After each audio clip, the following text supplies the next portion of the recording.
Bismillahirrahmanirrahim. Assalamualaikum warahmatullahi wabarakatuh. Perkenalkan, nama saya Aulia Hairunisa dari Prodi Pendidikan IPA kelas reguler A. Halo teman-teman, pada kesempatan kali ini saya akan menjelaskan materi mengenai struktur dan fungsi tumbuhan. Bagian pertama, kita akan membahas mengenai struktur morfologi tumbuhan. Jadi, struktur morfologi tumbuhan tingkat tinggi atau golongan Angiospermae secara umum terdiri atas akar, batang, daun, dan bunga. Struktur morfologi tumbuhan golongan Angiospermae tersebut berkaitan dengan kondisi lingkungan tempat hidupnya atau disebut sebagai habitat. Nah, selanjutnya, di saat yang bersamaan, tumbuhan harus mengambil sumber daya dari tanah dan udara, air dan mineral dari tanah, sedangkan udara adalah tempat tersedianya CO2 dan sinar matahari yang tidak dapat menembus tanah.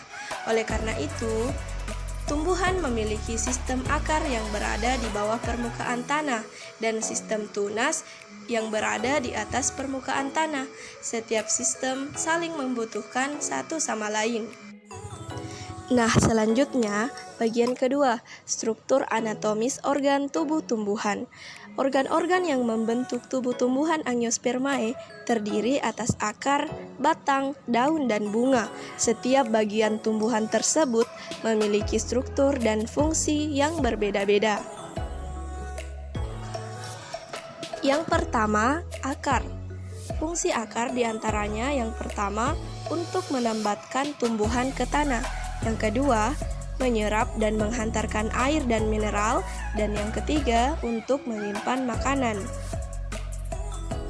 Perlu diketahui, struktur akar tunggang memungkinkan akar dapat mengambil molekul-molekul air yang berada jauh di bawah tanah. Selain itu, banyak akar tunggang yang merupakan modifikasi bentuk untuk menyimpan cadangan makanan. Contohnya seperti yang ada pada wortel. Nah, adapun pada akar serabut berpengaruh pada kemampuan tumbuhan untuk menyerap banyak air dan mineral serta sebagai tambatan tumbuhan yang kuat ke dalam tanah. Biasanya pada akar terdapat struktur rambut-rambut akar yang berfungsi memperluas permukaan penyerapan air dan mineral. Rambut akar merupakan perluasan dari sel-sel epidermis akar. Selanjutnya, tudung akar. Tudung akar merupakan bagian ujung akar yang tersusun oleh sel-sel yang tidak aktif membelah. Tudung akar berfungsi untuk melindungi ujung akar, terutama sel-sel meristem akar. Meristem akar ini merupakan jaringan yang tersusun dari sel-sel yang aktif membelah untuk menambah ukuran atau panjang dari akar. Jaringan meristem ini terletak di sebelah dalam tudung akar. Nah, selanjutnya, epidermis. Epidermis merupakan lapisan paling luar yang tersusun oleh satu atau dua lapis sel yang sama dan masih dapat membelah.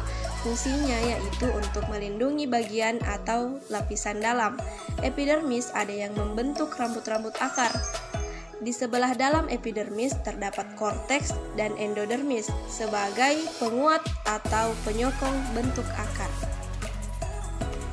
Yang kedua, batang.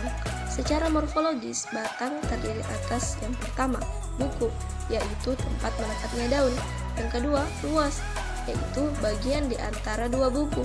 Kemudian yang ketiga, tunas aksiler atau lateral, yang berpotensi membentuk tunas atau cabang.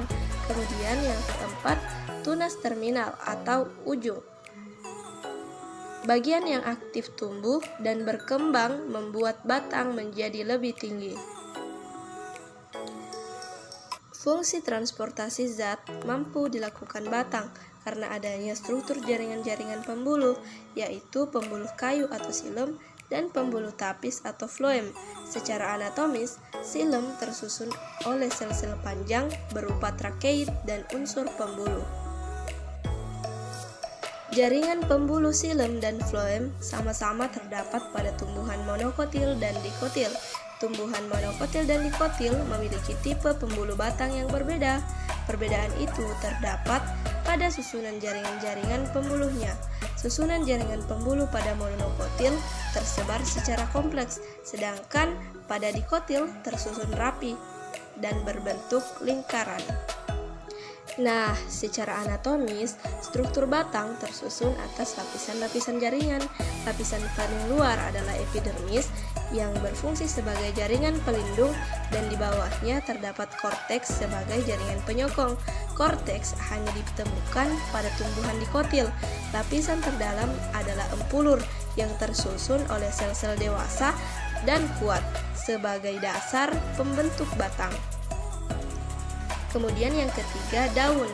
Daun merupakan organ utama tempat terjadinya fotosintesis.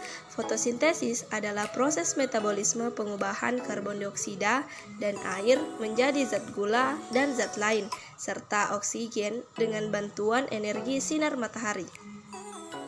Selanjutnya, bunga.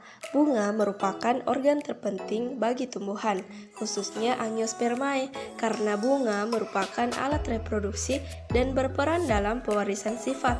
Fungsi bunga didukung oleh struktur alat reproduksi yang ada pada bunga, yaitu benang sari atau stamen dan putik atau pistil.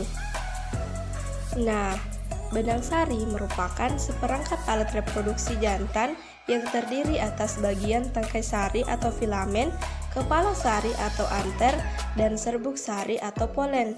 Putik merupakan alat reproduksi betina yang terdiri atas bagian-bagian tangkai putik dan kepala putik atau stigma. Serbuk sari atau polen merupakan sekumpulan sel-sel kelamin atau gamit jantan yang akan membuahi gamit betina di bakal buah. Bakal sel gamit jantan akan mengalami pematangan dengan melakukan pembelahan sel membentuk dua sel aktif serbuk sari. Jadi, di dalam kantung bakal buah, satu bakal gamit betina akan membelah membentuk sel telur dan sel bakal endosperma. Saat inti vegetatif dan inti generatif mencapai kantung bakal buah, inti vegetatif akan membuahi sel bakal endosperma. Inti generatif akan membuahi sel telur membentuk embrio, dan embrio bersama endosperma akan berkembang menjadi biji sebagai calon buah.